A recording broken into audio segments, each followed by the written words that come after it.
गणितज्ञ, भौतिक वैज्ञानिक, ज्योतिष एवं दार्शनिक थे, जिन्होंने सबसे पहले गति के तीनों नियमों का पता लगाया और गुरुत्वाकर्षण का सिद्धांत प्रतिपादित किया।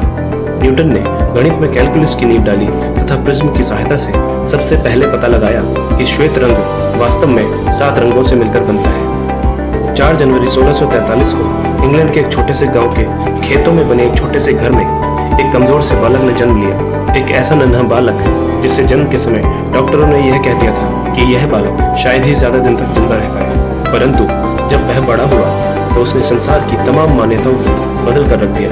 वह बालक था आइजैक न्यूटन। आज भी जिसकी गिनती इतिहास के सबसे महान वैज्ञानिकों में की जाती है। न्यूटन का जन्म उनके पिता की मृत्यु के 3 महीने बाद हुआ था। वे एक समृद्ध किसान थे। उनका नाम भी आइजैक न्यूटन था। न्यूटन का जन्म समय से पहले हो गया था, इस वजह से वो काफी कमजोर थे। 12 से 13 वर्ष की आयु तक उन्होंने द किंग्स स्कूल ग्रॉन्थम में शिक्षा प्राप्त की, जहाँ पुस्तकालय की एक खिड़की पर उनके हस्ताक्षर आज भी देखे जा सकते हैं। स्कूल में वे अधिक प्रतिभाशाली छात्र नहीं थे, लेकिन चित्रकला और मशीनरी में उनको विशेष रुचि थी। यह देखते हुए उनके चाचा ने 19 वर्ष की आयु में कैम्ब्रिज विश्वविद्यालय के ट्रिनिटी कॉलेज में एडमिशन करा दिया। न्यूटन को अपनी पढ़ाई का खर्च निकालने के लिए कॉलेज के मित्रों और धनी छात्रों के यहाँ काम करना पड़ता था। उस समय कॉलेज की शिक्षाएं अरस्तु पर आधारित थीं, लेकिन न्यूटन आधुनिक दार्शनिकों जैसे डेस्कार्टिस और खगोलविदों जैसे कोपरनिकस, गैलीलियो और केपलर के विचारों को पढ़ना चाहते थे। एक बार वे छुट्टियां बिताने अपने गांव वुल्सथॉर्प आए हुए थे। इसी गांव में उनकी मां का एक सुंदर सा बागीचा था। एक दिन न्यूटन अपने बागीचे में एक सेब के पेड़ के नीचे बैठे हुए कुछ सोच रहे थे। तभी अचानक एक सेब पेड़ से नीचे गिरा। उनके मन में यह विचार आया कि यह सेब सीधा जमीन पर ही क्यों गिरा, यह ऊपर, दाएं या बाएं क्यों नहीं चला गया, शेष दूसरी वस्तुएं भी जमीन की ओर ही क्यों गिरती हैं। उन्होंने निष्कर्ष निकाला कि निश्चित ही सेब का जमीन पर गिरने का कोई विशेष कारण है। निश्चित रूप से कोई बल उसे भूमि की ओर खींच रहा है। यही नहीं, एक फूल की छोटी सी पंखुड़ी से लेकर विशाल तारों तक के बीच में कोई न कोई आकर्षण बल है। बाद में इसी आधार पर न्यूटन ने विश्वव्यापी गुरुत्वाकर्षण का सिद्धांत प्रतिपादित किया।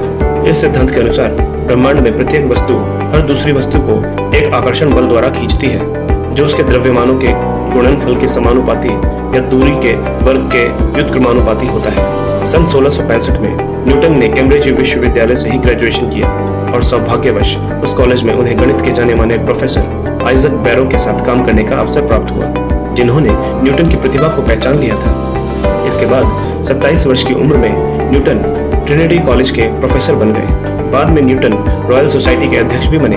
न्यूटन ने ब्रिटिश सरकार की वार्डन और master of the royal mint बनकर सेवा की। न्यूटन ने प्रकृति के अनेक अनजाने रहस्यों का पता लगाया। उन्होंने बताया कि सूर्य का प्रकाश जो देखने में सफेद लगता है, वास्तव में वह बैंगनी, जामुनी, पीले, नीले, हरे, संतरी तथा लाल 7 रंगों से मिलकर बना है। इन 7 रंगों को एक प्रिज्म की सहायता से अलग अलग किया जा सकता है। इन 7 रंगों को मिलाकर सफेद रंग बनाया जा सकता है। न्यूटन की डिस्क को घुमाने से 7 रंग सफेद रंग में बदल जाते हैं। आइजैक न्यूटन ने ऐसी दूरबीन का आविष्कार किया था जिसमें प्रकाश लेंस से गुजरने के स्थान पर दर्पण से परिवर्तित होता है। उनकी दूरबीन में 2.5 सेंटीमीटर का दर्पण लगा था। न्यूटन ने गति के 3 नियम प्रतिपादित किए, जो आज भी विद्यार्थियों को पढ़ाए जाते हैं। न्यूटन ने गणित में कैलकुलस की नींव डाली। न्यूटन ने अपनी खोजों को 2 पुस्तकों के रूप में छपाया। प्रकाश से संबंधित उनके आविष्कार ऑप्टिकस नामक पुस्तक में छपे थे तथा दूसरे आविष्कार फिलोसफी नेचुरलिस प्रिंसिपिया मैथमेटिका नामक पुस्तक में, जो कि सन 1687 में प्रकाशित हुआ। उम्र के अंतिम पड़ाव में भी न्यूटन खगोलीय पिंडों से संबंधित खोज कार्यों में लगे रहते थे।